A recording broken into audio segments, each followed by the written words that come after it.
کہتے جی کل آپ نے فرمایا تھا کہ حضور صلی اللہ علیہ وسلم اسی قبر میں، میرا بھائی بات یہ ہے کہ حضور کی جب وفات ہوئی ہے تو اسی قبر میں دفن ہوئے ہیں یا نہیں ہوئے ہیں؟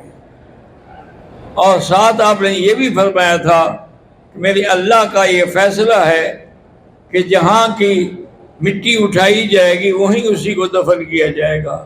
منہا خلقناکم وفیہا نعیدکم ومنہا نخرجکم تارۃ اخری۔ تو ابو بکر بھی وہیں دفن ہوئے، عمر بھی وہیں دفن ہوئے، اور حضور نے فرمایا ھکذا نبعث یوم القیامہ، اسی طرح ہم دونوں دائیں بائیں ابو بکر و عمر ہوں گے اور ہم قیامت کے دن کھڑے ہوں گے۔ تو اس کا مطلب ہے کہ قبر سے مراد یہی قبر ہے۔ یہ کہنا کہ کوئی روحانی قبر فضا ہوا میں ہے، یہ بات کہنی غلط ہے۔